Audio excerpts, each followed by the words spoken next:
Welcome to The Patient Physician, a space for doctors to explore their physical, mental, and financial wellness. Your peers and industry leaders will destigmatize institutional perceptions while redefining success, money, and personal care. Get ready to pull back the curtain, because here, you are both patient and physician. Hello, everyone. Welcome to The Patient Physician. I'm your host, Paul Smith. And I'm your co-host, Chris Fulbright. Good morning, Chris. I hope you're doing well. Today, we are joined by Virginia Simmons. Good morning, Virginia. Good morning, everyone. Glad to have you on the show. Thanks for having me. Well, Absolutely. I'm glad that we could get you. I know you stay super busy. I'm going to give a quick intro for you, and then we're going to dive right in. Virginia has worked in the graduate medical education arena for almost 30 years and is the current director for GME at UTMB. In addition to running the GME program, as if that's not enough, right? That is a full-time and a half job. It's seen challenges over the years because of the weather conditions you all have down on the island through hurricanes and whatnot. You've also run such a successful program that you've been fortunate enough to have presented and consulted with other GME programs, both nationally and internationally. So to kick things off, what I want to jump into is the training program to get physicians from medical school out into practice is an incredibly important piece. And we have all these great physicians that provide for our communities all the time, but it's really not without you and your team and the GME staff that goes into supporting them every day to corral them and make sure that they get to where they need to go, doing what they need to do to help them get from A to B, right? So your part and your role is incredibly important, but your program doesn't just do well, you excel, and you've been brought in. So let's talk a little bit about the structure of your program and what you think that y'all are doing there that's been so successful and how it may differ from other programs that you see. Sure. So every site, every institution does things a little differently. And so we like to think that the way we've done it has worked quite well over the last 25 plus years. We have oversight over 61 plus programs, close to 715 residents right now, and we're still growing. So the structure is such that we have close to 48 to 50 program coordinators that we have oversight over, 61 APDs, PDs. Part of the reason why I think we're so successful is because of the strong structure that we have in our office, our oversight, our direction, the processes that we have established for all of our programs. They're clearly defined. We also have a team of executive committees that help us facilitate different things, different expectations, deadlines, requirements, oversight. So most of our success comes from a village, a team. It's not just the 10 people that are in this office. It's also our wonderful program directors, associate program directors, and our coordinators. And we have been fortunate enough to be able to have the ability to, and the freedom really, to create processes for them and do the things in a manner that have worked for our institution. We have 4 campuses right now, 4 UTMB campuses. So we're having to work through those sort of hiccups and hangups with ensuring that residents are in the right place. They're doing the right thing. They have adequate areas to, rest, and they're getting good education at those sites. And so we're constantly looking at all those things. But all of that comes primarily from our office, but these established other committees that include program directors that have also been super successful and helped us be successful. I think all those things are probably very true, but when I hear it, I have to point this out to the people that are listening and the audience that all that sounds pretty regimented and clean and even clinical in a way, but while we don't know and have experience with all the programs that are out there, what I would tell you that is uniquely different is there is an extra element that y'all bring in. And that is that you said the word village, but you all operate much like that, where there's a lot of care from everybody in there, right? It's not about doing it to do a job. what we see at every level, because we've had the experience of knowing you for many years now and getting to watch as you come through, what's going on at a different level, I think, than just, okay, well, let's check that box and that person did this. You all express a care in the way that you run it. So yes, there's the protocols that you talked about. Every place is going to have those, and certainly following those and being clear on instruction. But the truth is that you do bring that extra element of really caring for it. So can you talk to that a little bit? I know that you do. Is that something that you have to search for when you're bringing on other team members?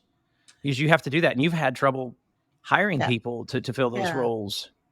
Yeah, I mean, we can kind of talk about some of the extra things that we do above and beyond. I think anywhere from our program directors, our coordinators, and the residents and fellows. When you say care, I mean, we have a comprehensive wellness program that really is something that we're really proud of. There's probably close to 20 different areas, sections, things that people can tap into in terms of wellness. Things like Resident and Fellow Appreciation Week, we do a whole week's worth of that and that's sort of expanded into this very grand thing, and it's getting bigger and bigger every year. And we invite the community to become part of that piece of it. And because in part, we want them to understand the role of the resident and fellow and how they play. Many people don't understand that. They don't know what a resident and fellow is. They assume they're just a student. They don't understand they are a full-blown physician treating them. And so really educating our community and kind of filling that gap and having them understand what how the residents and fellows, they play a huge role in our hospitals. We wouldn't exist without them. Tell me a little bit about the resident appreciation. What does that really look like? I mean, how do you show appreciation to them? And it's growing. Why the growth in that specific area, and what do you hope to do? Sure. So everybody's kind of gotten wind of what we do. So we started off pretty small. We reached out to different community members. We reached out to the Chamber of Commerce, which we plan to do that again this year. We do a big podcast with them to kind of talk about what our role is and what graduate medical education is all about and how we serve the community, and kind of give them little snippets to share with Galveston and Galveston County community. One year we had several residents from different specialties interviewed. Dr. Blackwell interviewed them during that whole podcast, and that was really fun. We do a big article in the paper. We have, close to probably 25 businesses that donate throughout. They donate different door prizes and things for our residents and fellows to get. We're trying to do things that make them feel good, right? We want them to feel like they're appreciated. And so if there's one little thing that we can do, because obviously we can't hit every single resident and fellow can't experience every single event that we do throughout the week, but we do try to give them something, right? So there are many people that work nights and they work crazy shifts. So we serve, breakfast, lunch, dinner for all those people that can't be there, right? We do a whole section in the entrance of the hospital. There's all sorts of food and entertainment and big coffee station, and we have businesses that come in and step in and have like tables set up. So lots of freebies. You'd be surprised what makes one person feel good may not make the other feel good, right? So we can't make every single person happy, but it's just a feel good thing. So again, it goes back to the whole wellness factor. We do happy hours. So it's throughout the whole week, there's a full schedule. So that's pretty fun. And it's something that's really grown, and we've got some great ideas for next year. And that's just really one section of what we do. I mean, we do a whole piece at the entry of their onboarding. So we start about a little over 200 residents and fellows every year. And we do a very large, elaborate employment orientation at a resort.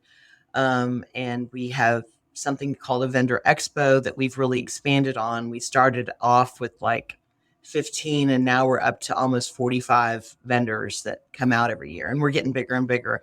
And so that's kind of fun. And each year, There's a lot of work, though. yeah, We've seen other orientations, and there's a lot of effort that you're putting into that. So it continues to grow every year. What have you seen as a result? Why do you keep doing that and growing it? What's the net yeah, effect? Because it's for the no, residents, but this is above and beyond what the call of duty really is, to get them enrolled, yeah, get them on, right? So sure. what are you seeing from Well, an actual result? I mean, I think first impressions at anything you start up at, you don't want people to walk into a first day of employment into a four-wall room and it be completely.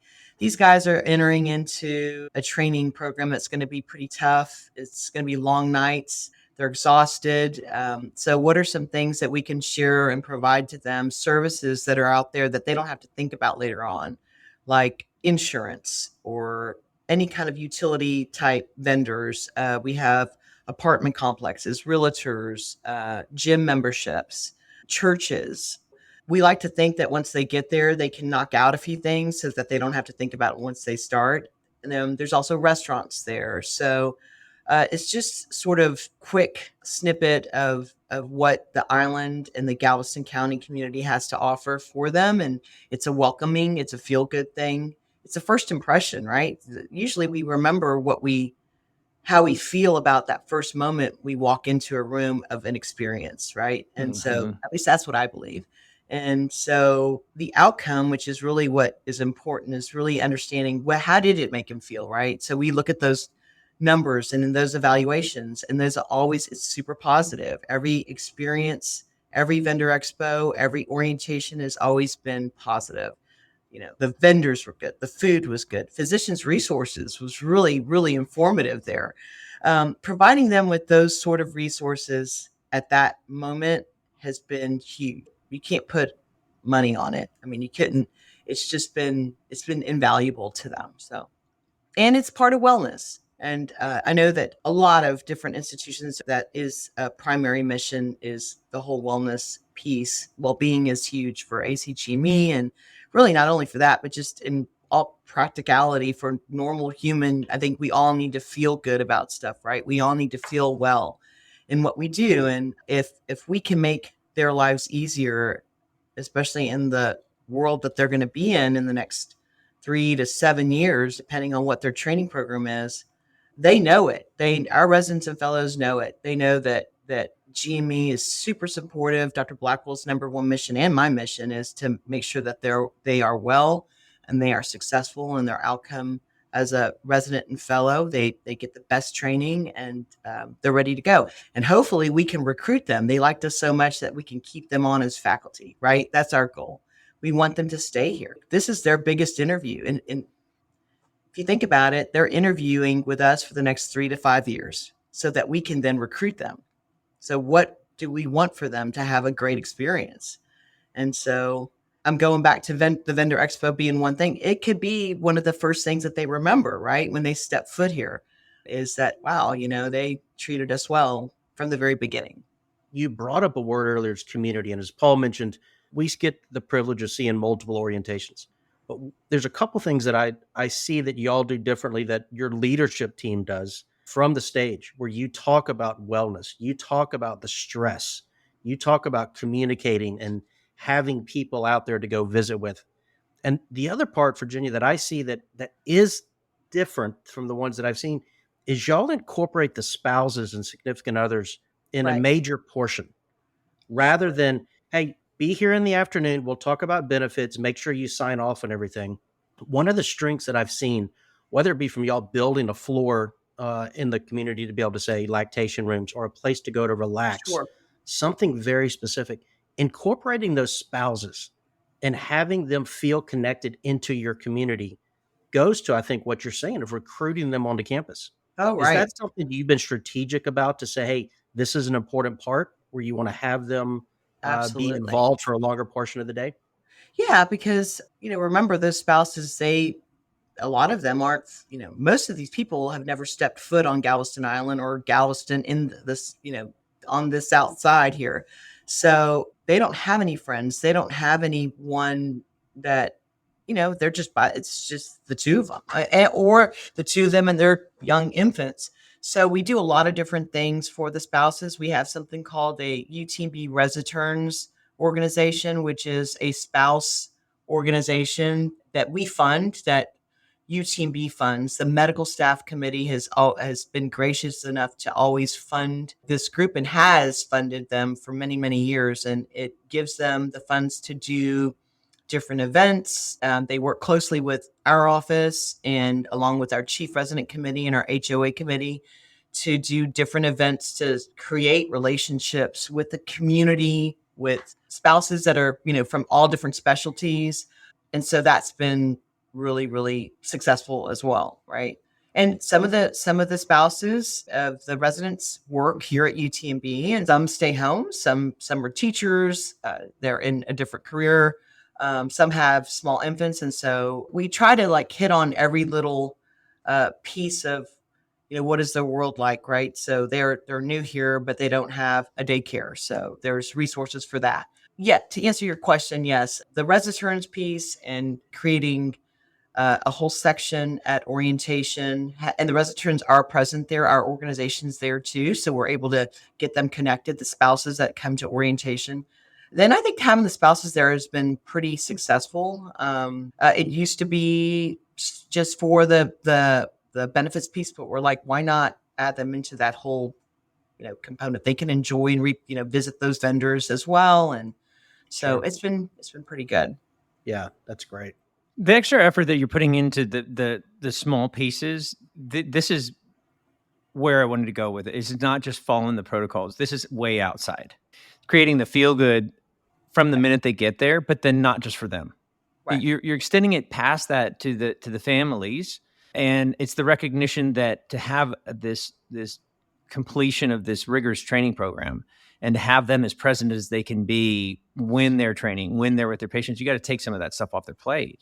But then I think it's also your recognition that it's not just them. If they have a significant other, spouse, girlfriend, wife, whatever family, they have to go home and deal with that. But those people also deal with it, right? Sure.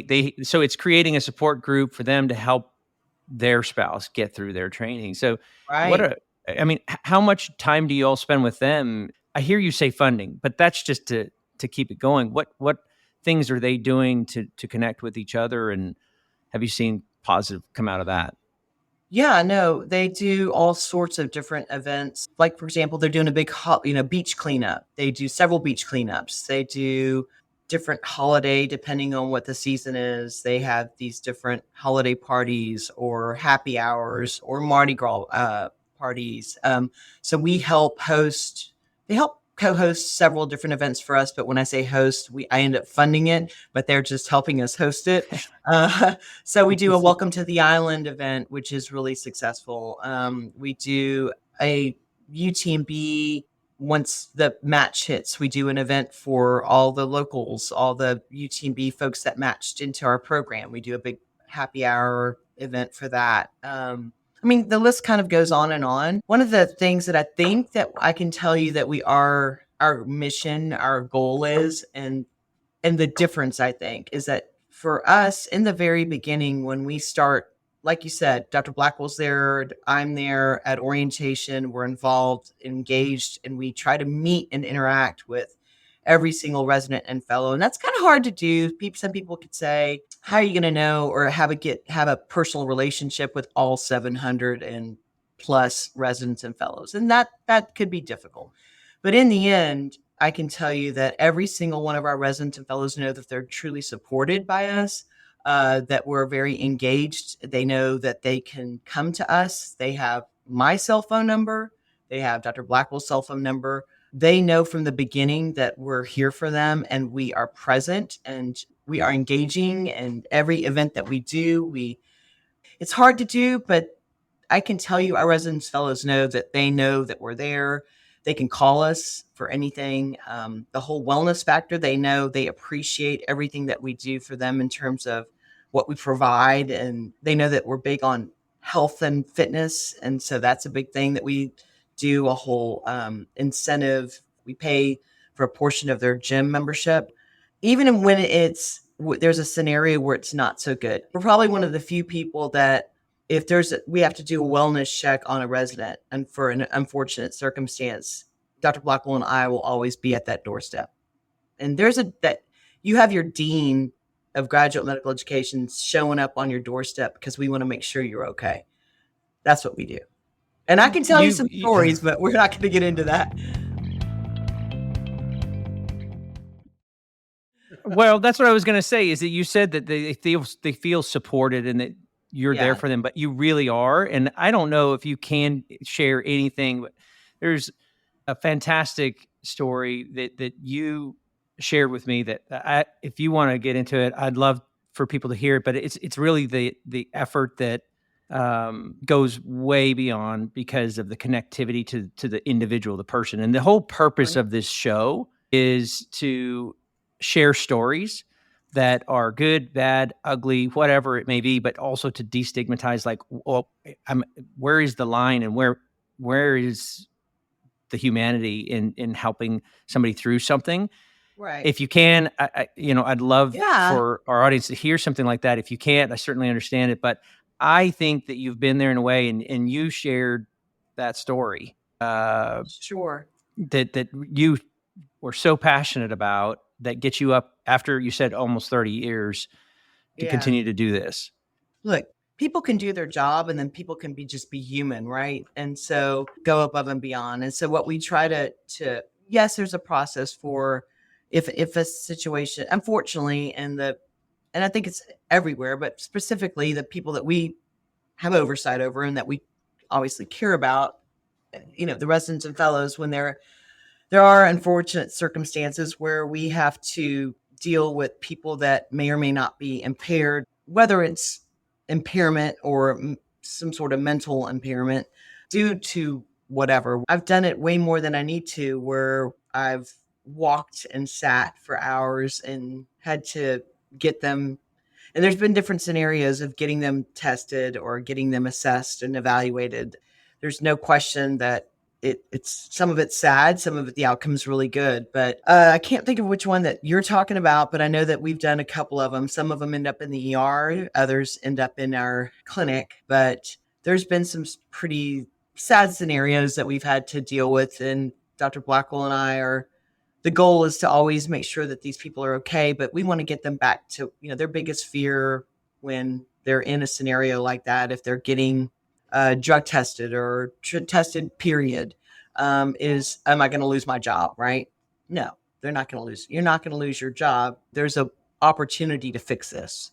Right. And so I think just going through those motions, and part of that is just, you have to be able to develop a quick relationship with some, that if you're in this scenario, I'm usually that first person, one of the first people that have to deal with that individual that's suffering or that's in a pickle or in this sort of position where they have to, it's that awkward conversation. Unfortunately, I've gotten really good at it, of dealing with those kind of scenarios. And some are harder than others, but at the end, is it my job to do this? Yes and no. I mean, right. There's a protocol, but the protocol is always followed, but then there's that layer of protocol, right? There's the people that are going above and beyond, right? And I will say that I'll speak to Dr. Blackwell that he's that leader. He goes above and beyond. And I mean, I think we all do. We all try to be there to have an uncomfortable experience met during a situation that's difficult, right? And I don't know if the other one you're referring to, is it the one that ended up not being a resident? No, it was specifically when you had to meet somebody and walk them into the ER because they were suicidal. Oh, yeah. We've done that a couple times, unfortunately. Yeah, that's an uncomfortable, funny story about that. Not really, if you can laugh about it. But I mean, it's not laughable. But yes, I got a We call. Can laugh about it now. Dr. Blackwell was actually out of town, and I got a call from the program director. I happened to be in a doctor's appointment with my 83-year-old mother, who's in perfect shape, in perfect health, who works out every single day. So we're in the doctor's office, and the PD calls me and says that we had to have a situation, and it's somebody that we were kind of aware of. And he said, what do I do? What do I need to do? And I said, well, we need to bring her to the emergency room and we need to get her checked in. And so I'm in the clinic with my mom, trying to get my mom resolved. Meanwhile, her doctor's saying, no, she's going to have to get this procedure done. So we're not letting her go. We're going to have to put her in to the hospitals. She's having a fit about that.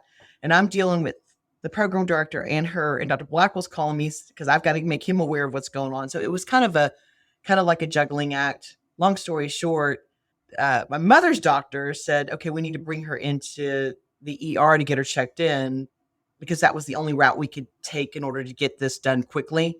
And I said, so I had to make arrangements to have my mom brought over to the ER, which was right across the street at the time. But meanwhile, I went and got the resident myself and picked her up. I went to the hospital. I had the chief residents meet me down at the front of the hospital. They didn't want to leave her. They jumped in the car with me. So we all drove to the emergency room and I got her all checked in. I met with everybody that I needed to meet with. Meanwhile, I got my mom over there. So at one point I had my mom in the ER and I had the resident in the ER, and I was dealing with both of them at the same time. I laugh at it now because it was kind of funny, because at one point I had my mom on this side and the resident on that side. So it was kind of an interesting juggling act, but obviously my mom's fine, but, that's kind of what happened with that. What's interesting, I kind of have to point back to the audience, is that you struggled to figure out which story I was talking about. This is not like a unique, this is what you do. That's right. Yeah. Right. I think that's the funny part, is that you do it, you engage in it. And I love what you said. For me. It's unfortunately kind of, but it's my normal life. So it's your normal life to be human, right? It is. Yeah. Right. No, that's true. What's the difference? Why are so many of us afraid to engage on a human level past our job description? I think people are afraid for fear that someone's going to tell them no, or you can't do that. I believe that you should do the right thing because it's the right thing to do, right? I mean, if you know that somebody needs help, you go help them. Yes, protocols in place, but you know what? I ask for forgiveness later sometimes, because I know I'm going to do this because it needs to be done and it's the right thing to do to make sure that this person's okay. Yeah, there's got to be a protocol for everything that we do, right? But in the end, we got to do the right thing. Someone needs the help, we're going to help them. Yeah. I mean, I loved what you said. People can do their job, but they can still be human. Yeah, definitely. And, I don't expect anybody to do what I do. I don't expect people to have certainly the same. I've had to learn that over the course of 30 years. I don't expect people to have the same work ethic as me. I don't expect people to go above and beyond. I don't expect people to work beyond the hours or to pick up the phone at 11:30 at night when your boss is calling you. I don't expect any of those things. I love what I do. I love the pay. I love the residents and fellows. I love my role here. So I feel like we do good things. It's a partnership. Dr. Blackwell, he's an amazing leader. He just is. And he goes above and beyond. I mean, I'll tell you that I don't know if the story was shared, but it was just recently where I happened to be out of town and I got a call. It was midnight, and it was Dr. Blackwell, because we had a situation, and it ended up not even being a resident. And guess who was in the emergency room with that person? Dr. Blackwell, because it didn't matter, because that's what human nature, that's what you do, right? It was a tragic story and the outcome was horrible. That person wasn't even a resident or a fellow at all, and he was there. And for those that are listening and didn't catch our other show, we did get a chance to interview Dr. Blackwell. You can listen to him, the DIO, the dean who's running the GME program alongside of Virginia. So just for reference for those people who didn't get a chance to catch that episode. But the team aspect that you all have is really great. And we see that human element displayed, from the top down, which I think is great. When you're thinking about how you can be impactful to other programs, because you've been called to go consult other programs locally, domestically, not just in Texas, but domestically and internationally. Why are they calling on you? I think a lot of that stems from Dr. Blackwell's reputation and the value that I think he has. And I think over time I have been umbrellaed under. I think that our knowledge base we've evolved over the course of 30 years. We've gone through some highs and lows, and we've learned a lot about being in different scenarios and different disasters. We've been through all sorts of different things, and we've been able to kind of bounce back from that.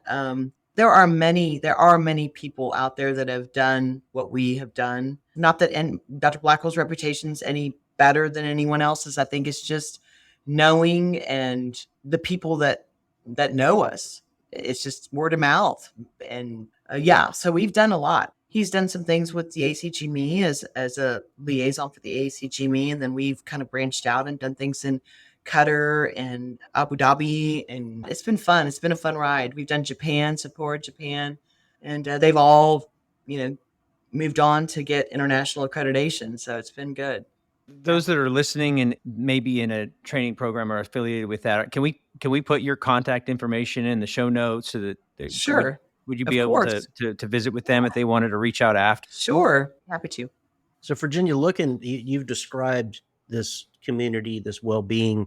Where do you see your role going over the next, let's call it the next 5 years to 10 years with the change in medicine? What do you see coming towards you of change for you to continue to elevate UTMB and to continue to be able to be this place that attracts such high quality doctors? Well, I think we're all growing, right? So we have to always be actively thinking about how do we maintain, how do we stay on that wave, right? How do we continue to be competitive? And I think just the recruitment piece is a really big part of what's important. I think being able to recruit the best, applicants, we have to stay competitive. And I think the question's really been asked several occasions, do residents really consider the salary as a factor of whether or not they decide to come to or apply to our training programs? And I think the real answer is it is a part of the factor, I think, but it's not solely. I think people look at the community, they look at the what kind of programs are we going into? What kind of hospital is this? Or what kind of facility? What kind of structure, institution? Is there support? Is there support for their spouses? What's the cost of living like? Is it an easy transition into the lifestyle of Galveston Island or Galveston community, Galveston County? And so I can't turn my brain off. I'm always thinking of things that we can do to help make that transition, make us more appealing to the resident and fellow of wanting to come here. The salary, yes, we're always trying to stay competitive, but creating this, kind of going back to that whole orientation thing, it's that first impression, right? It's how do we make them feel good and wellness. It is a happiness factor, making them feel like they feel good. They are happy in their experience. Yeah, it's interesting to hear you talk about the salary. At this level, they're getting their first paycheck, and everybody knows they're pretty much indentured servants because they're not getting paid what they should. Right. But there's so many other elements besides just the salary that are being brought into the equation. So, and we one thing that we do that many people don't do is we pay for their spouses and their families' healthcare coverage, and we pay for that throughout their whole. They don't have to pay any of that. We have this additional disability coverage that we pay for them that nobody else does.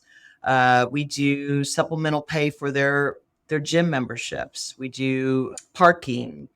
Parking up the road is in upwards of $200 a month, and here it's virtually nothing. So we try to do little snippets of things that help them. You'd be surprised. Some of the smaller stuff is really what matters to them, right? It's one piece that we're going to do this year that we haven't done in the past that may sound very minimal, but when you see the look on their faces, they're going to be so excited, is that we're going to pay for their embroidery to be done. On their lab coats. Yes, that's minimal, but their biggest goal at the end of their orientation and employment is to get their lab coats. Now, to tell them they're going to get a free embroidery on there is like golden. So we're working on that little project. Paying attention to the small details really is what I try to do, Chris, to kind of stay on top of our game. It's paying attention to the small details. It's listening to the residents and fellows, because those are the people that are going to tell us what we can do to be better. So, Yeah, Dr. Blackwell shared with us some of those stories, the level of detail that y'all go through on the leadership team and thinking creatively about, okay, what are the things that we can do a little bit different, right? Not Right. just elevating that. Right. He did share with us the story about the call around midnight and kind of walked us through what was going through his mind and the scenario for both of y'all, frankly, at that point. And our follow-up conversation with him is around how does he keep from being burned out? Right. And he brought back this point of it's an opportunity to be solved rather than a problem. And I don't know if you know this, but both you and other people on y'all's leadership team use that same language Mhm. around things that are going on.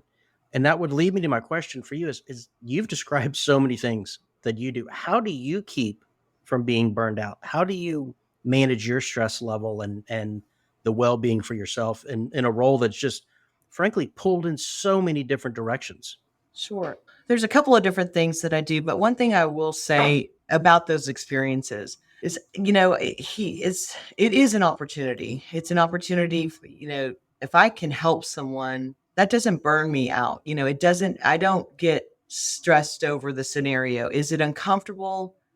It is, but I don't feel stressed over that scenario. If it gives me an opportunity to help someone, that makes me feel good.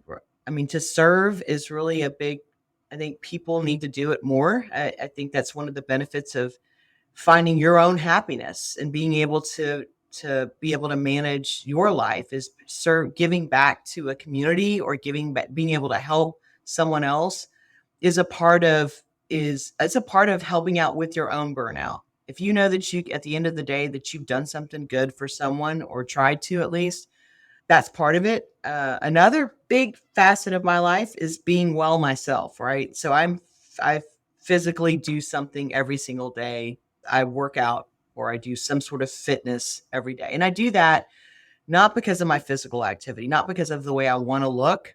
I mean, that's just secondary. For me, that is my mental wellness. I work out for my mental well-being. That is what I do. And I don't go hard every single day. It doesn't have to be that way. And that's for the people that are listening to this. Do something. Get your body moving because in this role, you have to. That is one way to relieve your stress and one way to help with burnout. No matter how tired you are, go for a walk, do something, meditate, yoga, lift some weights, go for a run. That's what helps me. That's how I'm able to manage everything that I do. Yeah, And that is to show up for them, you've got to show up for yourself too. right. You got to be good for yourself. You got to be in a good place yourself in order to help others. And I see train wrecks, right? I can see people that are complete, like burned out, like you can tell, and they can't effectively help someone else if they can't. You got to be right within yourself first. So, but I'm a big advocate of being physically active. You have to stay fit. Yeah. So. Well, to maintain the energy and the activities that you go through on a regular basis. I want to come back. You said something about staying competitive just from the offering side, but it seems like to stay competitive in this day and age with everything that now they're doing consultations and patient care online and so much has become digital. It seems like the most important thing to stay competitive is to stay human. That seems like the overarching theme of what y'all are trying to do is stay connected to the individual and that you found this way around creating, not a way around, but creating a great training program isn't just about, having great faculty and facilities and things like that. But I'm a proponent of in believing that we all have only so much bandwidth, right? Mm-hmm. And these people that you work with and support and train every day are brilliant. So they probably have a bit more, on average, right. Certainly more than I do. But the reality is we all still only have a quantifiable amount and they're called to focus as much as they can. So in and around that, you're trying to cover, besides providing all those things, you're trying to cover all those little details that you can, as many as you can. So that frees up that bandwidth. They don't have to worry about this. They don't have to worry about that. It's taken care of. We're trying to do that so that it frees it up so that they can have better focus during their training program, be more present, which ultimately, hopefully results in better patient care too, right? Right. Absolutely. One piece that we really didn't talk too much about is really the the support system that we have for our residency coordinators. Our GME administrative support staff is kind of what we call them now. And so we do a lot of meetings, monthly meetings, a lot of workshops for them. Our structure is pretty strong. But the one cool thing that we have done in the last, it's kind of evolved. We've now, this is, I think now the 7th or 8th year we've done it, is a big retreat for them. It's a full day retreat, of which Paul was one of our guest speakers. And it was fun. The year prior to that, we did one on leading from the middle, and it's a great book to read, but we did our whole retreat on that because really our coordinators are leaders, and we're all leaders in some way, right? We all have to lead in some capacity, whether it's, wherever, depending on where you're at.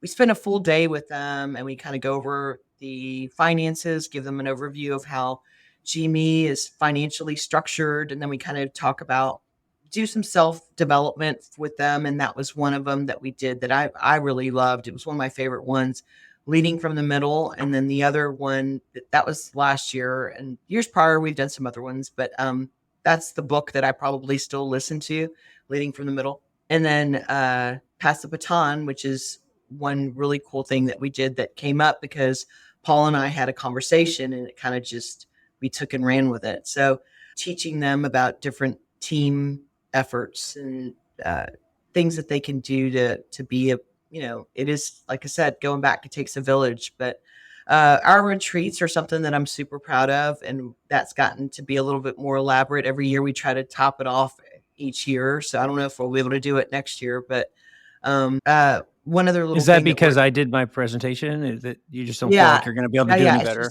Can't be any I better get that now. a lot. Yeah.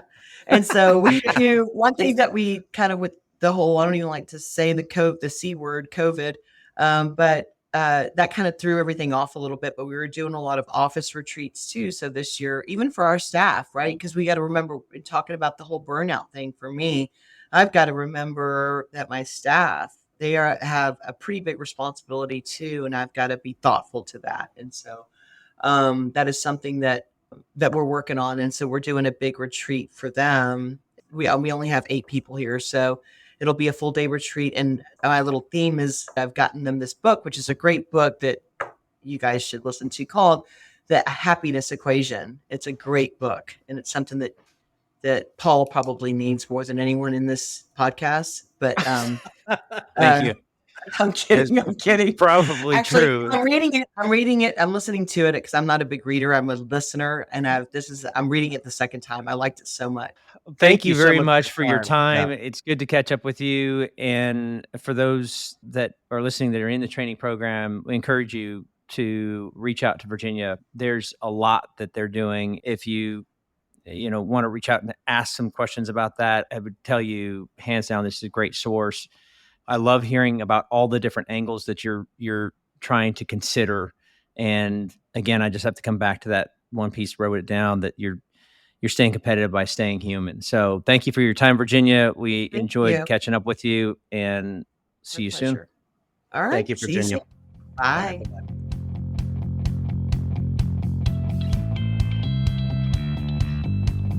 This conversation was brought to you by Physicians Resource Services, a firm supporting medical professionals to improve their financial situation and pursue their personal and professional goals. The Patient Physician is produced in Austin, Texas. Editing and sound design are in the hands of the PodConnects Podcast Network. Please email questions or show ideas to info@physiciansrs.com.